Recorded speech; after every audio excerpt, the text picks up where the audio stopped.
We shall examine the evidence acquired yesterday. A wood trinket, substance from Fowler's washstand, and the gloves I found at Sherringford Hall. We shall examine the evidence acquired yesterday. A wood trinket, substance from Fowler's washstand, and the gloves I found at Sherringford Hall. Let me study this more closely.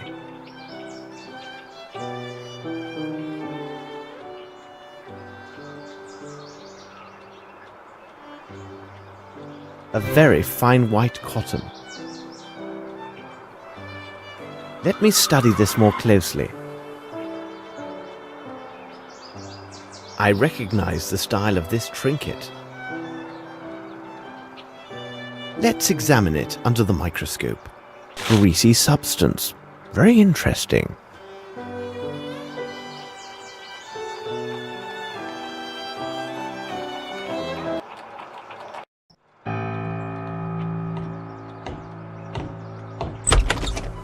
I could not wait for you much longer. We have but a brief moment to discuss your notes before joining the inspector at Sherringford Hall. Poor Lestrade must have spent a terrible night. My word, Holmes, even you have admitted that this case is uniquely perplexing and difficult. You are, of course, correct. I still have not arrived at a reasonable and definite explanation of these events. You see, Watson, our success lies entirely in our ability to sift through the vast amounts of facts and evidence we have at our disposal and discern which items are of true significance. We cannot allow ourselves to be blinded by the superficial logic of forced hypotheses. We also must not overlook the trifles, as by their very existence they can destroy the most solid of theories. Watson, consider this. All persons intimately involved with the preparations for the reception knew the precise position Sir Bromsby would occupy on that stage. We must remark that they had this knowledge for at least a week beforehand. Numerous experts have made much of the fact that the deadly shot was of unnatural precision. We have also learned that Horace Fowler was a renowned expert on all types of mechanical devices and automatons. Then Fowler is found dead a mere 2 days ago. These facts give rise to a serious line of inquiry. I find your deductions quite probable, Holmes. But how can we explain the guest list with notes? Any probable theory about these events must correspond in all ways, including the smallest of details. Watson, I have a general idea of what you discovered during your return to the Flatham railway station. Please correct me if I get any detail wrong. You learned from the station master that several minutes before the arrival of the last train to London, 2 men entered the station one after another. First, there appeared a tall man clothed as a worker. His hat was lowered to hide his eyes, his right hand bandaged. He took a place in the right corner near the platform. A few moments later, Horace Fowler came in and sat down on a bench. He spoke briefly with the station master and by all appearances seemed to be freezing.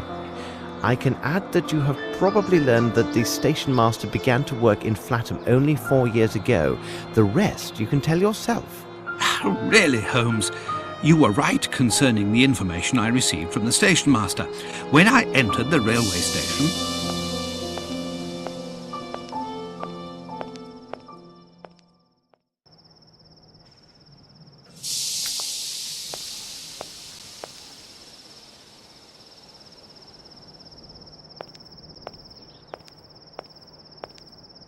Hello. If you could, I need some information regarding the last scheduled train to the north, specifically the one that ran 2 days ago.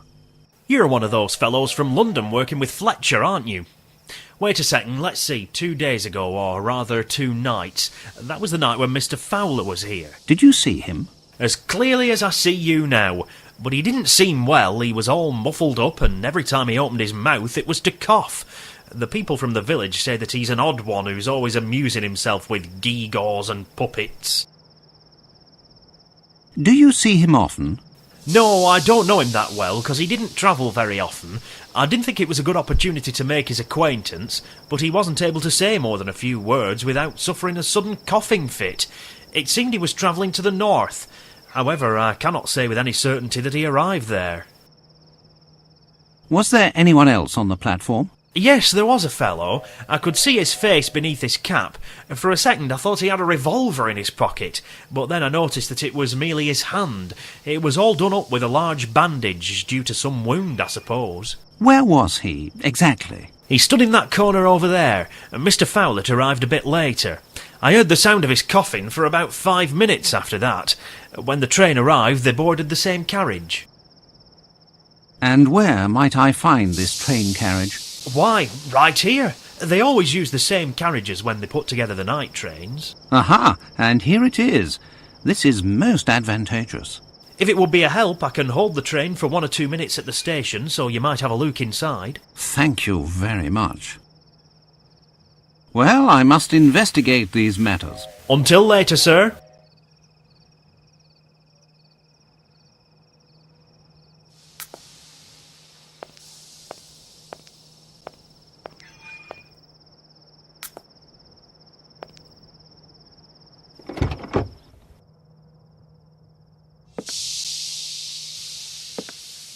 There is nothing of interest here.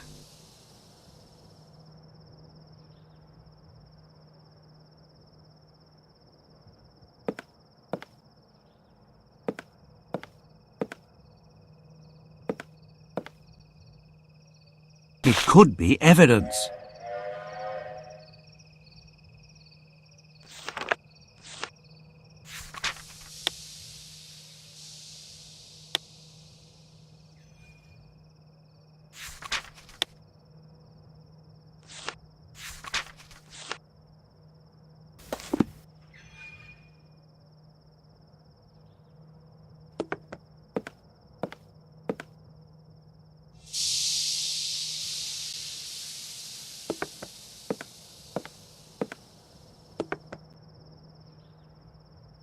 Someone has forgotten their cap, and I believe that hairs on it are red.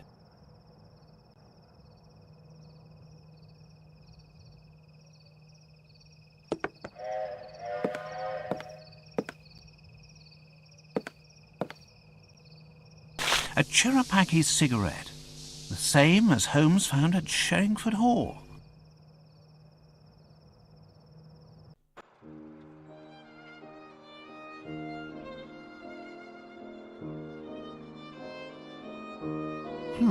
A red hair.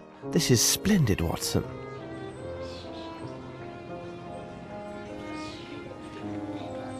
I did not dare to disturb your thoughts on our way back to London last night. I had quite forgotten about this hat.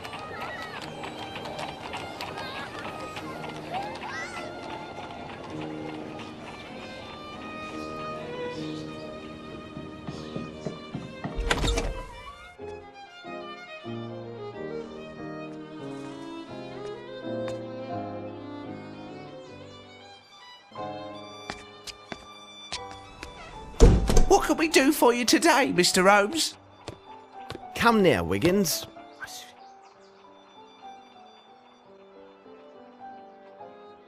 Mind you look sharp. There'll be an extra guinea for the lad that finds him. Goodbye. We must leave now, Watson. Let us return to Sherringford Hall.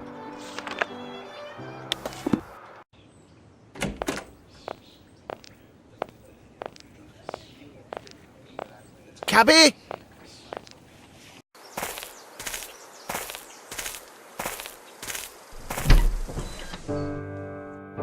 My respects, madam.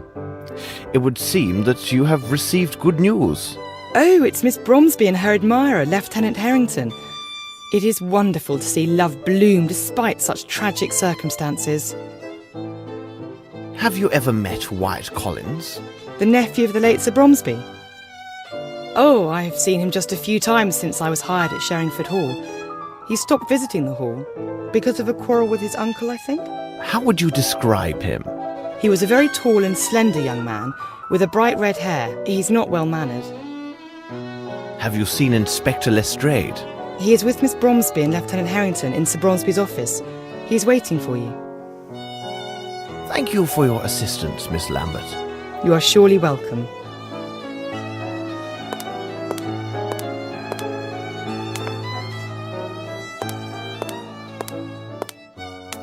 Hello. You seem to be in a fine mood. Oh, yes, because I am sure that Miss Bromsby and Lieutenant Harrington will make a splendid couple. He's very handsome and rich. Wait, and how do you know this? The brother of my cousin's boyfriend is currently employed in the Queen's Army Hostel. He said that the lieutenant gave him a very generous tip when he carried the lieutenant's trunks during his move. You don't say.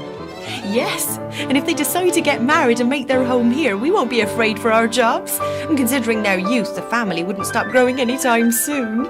I used to be a nurse, you know. Well, I must leave you now. Please say hello for me to your doctor friend.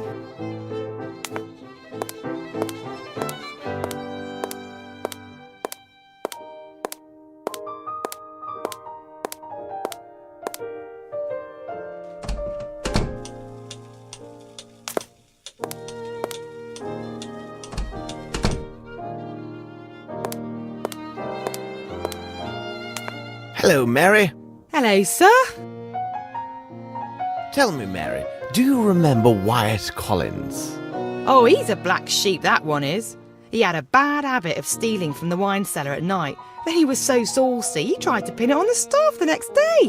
Can you imagine that? So you weren't fond of him, on the whole? He spoke ill of everyone. Why, I recall the day our master tossed him howling into the street because a blackguard dared to slander Mr. Grimble. Well, I will see you later, Mary. Goodbye.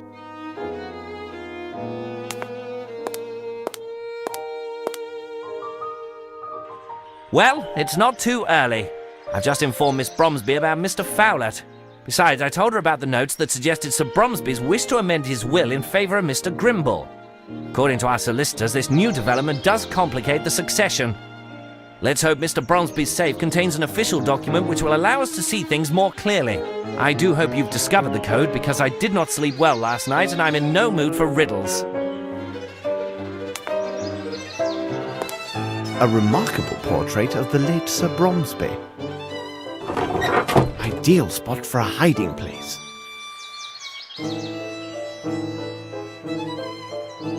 The sequence of numbers found at Fowlett's should help me discover the code.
It is simplicity itself.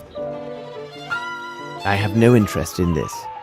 This could be valuable evidence.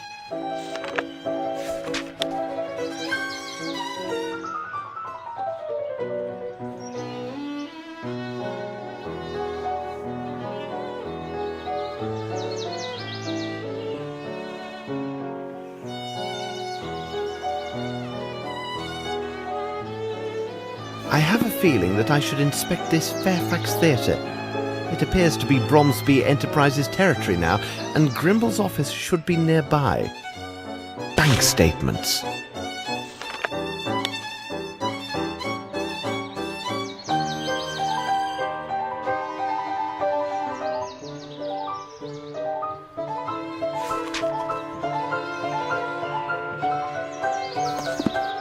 What could this key open?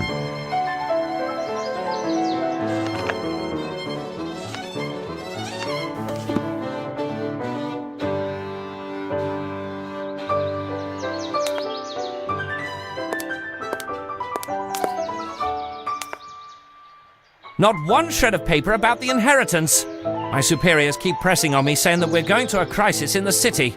For now, I'll check into this Richards character. What are your plans? First of all, I will need this key. I presume that you have had neither the time nor the opportunity to inform Mr. Grimble about the current state of the investigation. As it is the weekend, could you ask him to come in?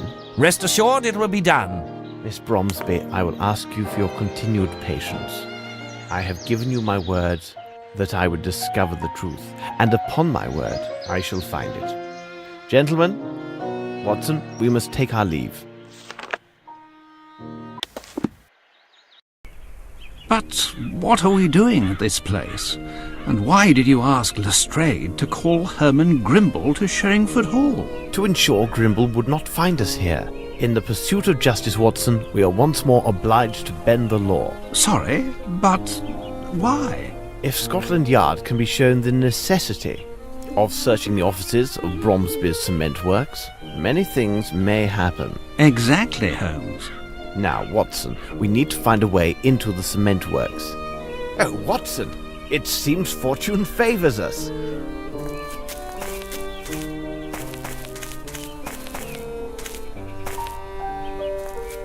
Hello, Mr. Goblet.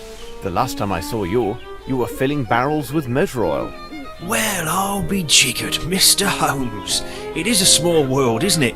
Your days of roaming the docks are long past now, aren't they? Same for me. Tell me, what brings you to these parts? Are you the watchman for this factory? Not official, like. This would be Fat Dub's job. But I take his place on weekends and he checks in on the by and by. Who is regular night watchman? That will be Marty and his dogs. Why, Mr. Holmes? In truth, I'm interested in the recent murder of Sir Bromsby. My investigation convinces me that vital evidence may well lie within this place. Say nothing more. Here's the key for the office. It's the building just to the right after the entrance. The building's in the centre of the workers' cloakrooms. I don't think you'll find much to interest you there. Further in the yard, there's the storehouse for raw materials.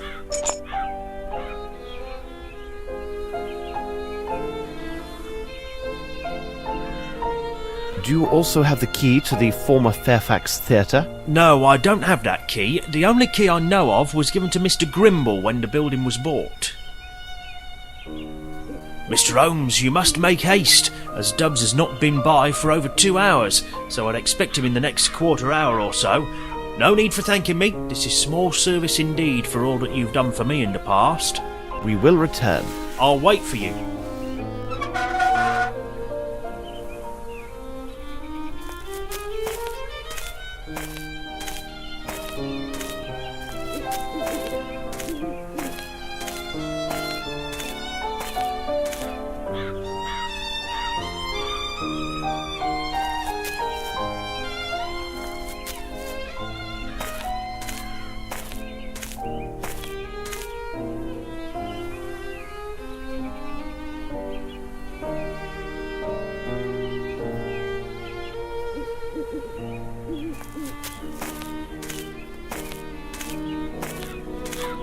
Come, Watson. Watson, stay by this window and let me know as soon as you see a large man coming from the other side of the street. All right, Holmes.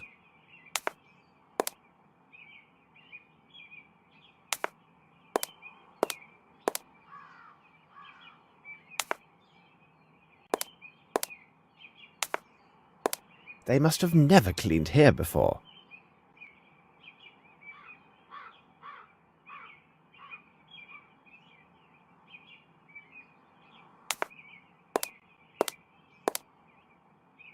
This key reminds me of another.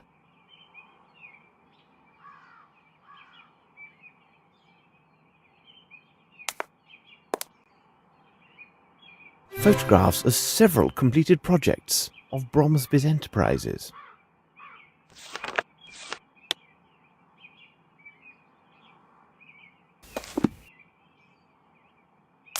Let's have a closer look.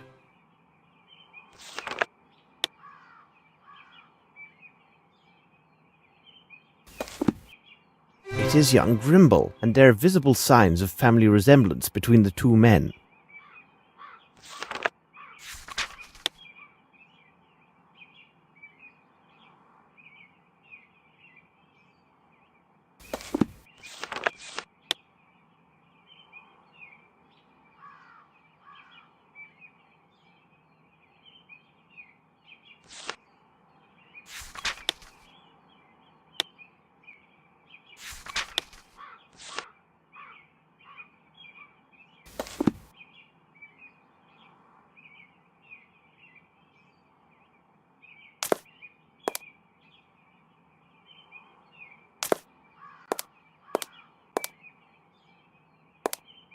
What a beautiful model. Something else is needed here.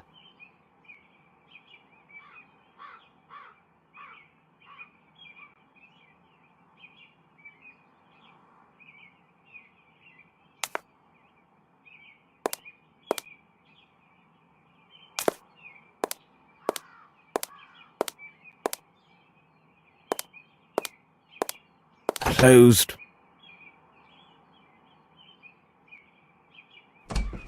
This is a veritable museum. An old souvenir from India.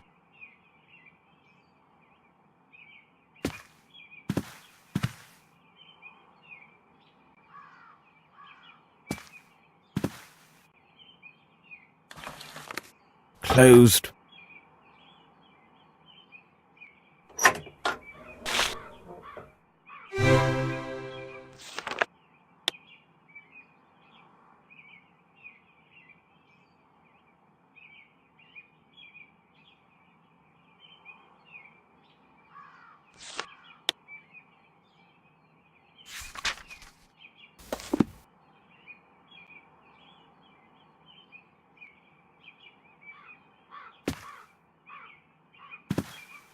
I'll examine this statue of Ganesh. A miniature of Bromsby.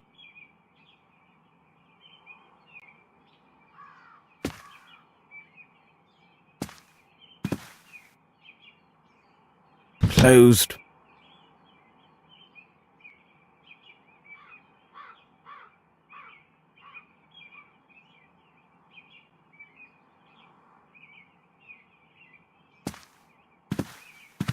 Is there anything under this tiger?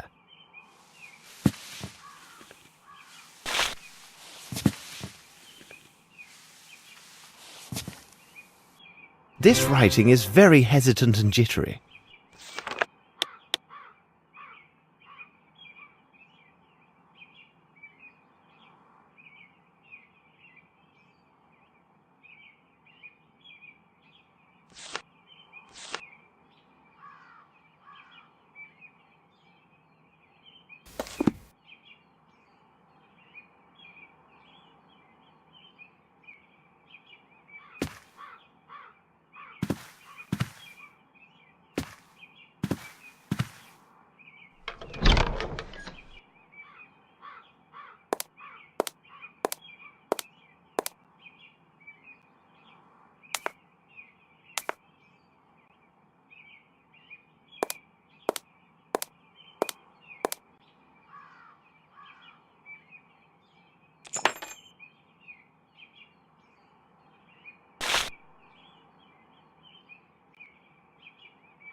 Grimble will know that his drawer was opened if I take this key. I can't keep these documents.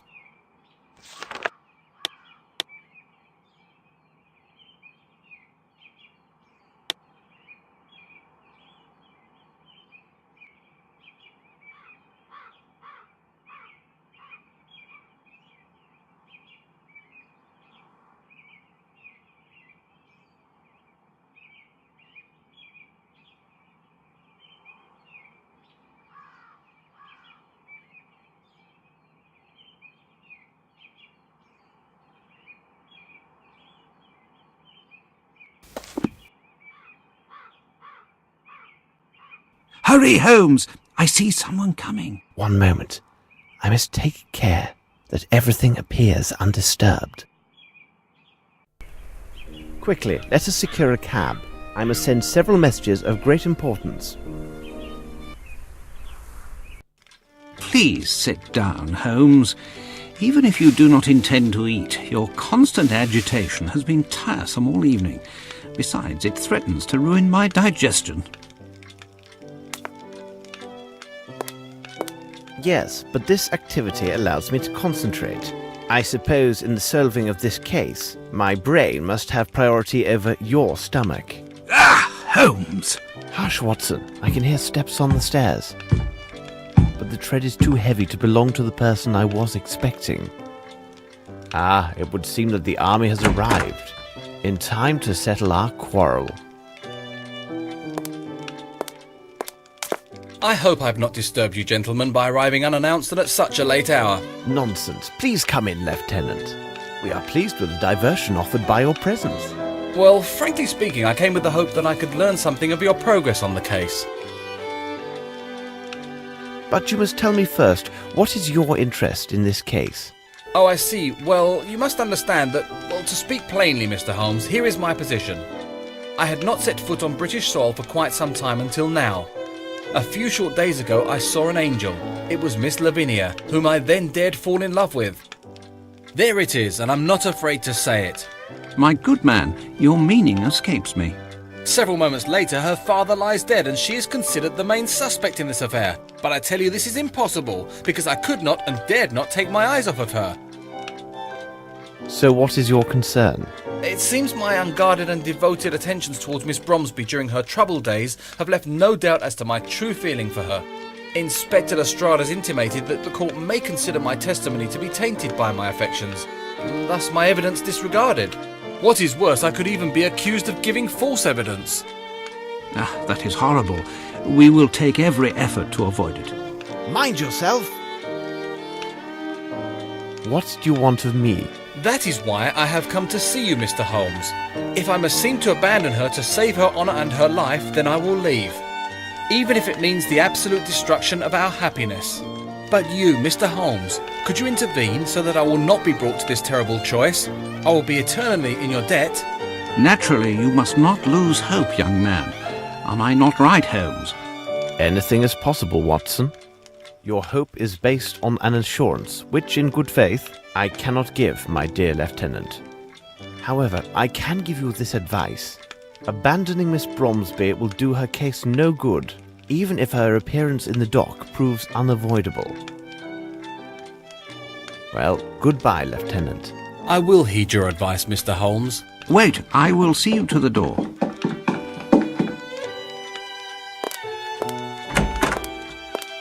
We got him, Mr. Holmes. He was going into the Bromsby cement works. What did you say, Wiggins? The man you're looking for went into the Bromsby cement works, mister, to the rear entrance. It was at night. Stapleton spotted him clear as day. Isn't that right, Stapleton? Here is your money and your extra guinea as promised. Well earned, lads. Bravo, Stapleton. Sometimes, Holmes, I do not know what stops me from... What are you going on about, Watson? You know very well what I am referring to. This brave young soldier is in total despair and broke down in tears in these very rooms. But the great Sherlock Holmes could not give him a farthing of hope or compassion. No, on the contrary, the great Holmes assures him instead that his beloved will likely stand trial, which... We do not have time to argue my methods. My irregulars have just found the mysterious passenger who took the train with a man presumed to be Horace Fowlett. On the very night that Fowler was murdered, our elusive passenger has been traced to the Bromsby Cement Works. There is not a moment to lose. I must return to that place. Are you with me? The Bromsby Cement Works? Of course. According to Mr. Goblet, the cement factory will be guarded by a pair of dogs. We need to be very discreet.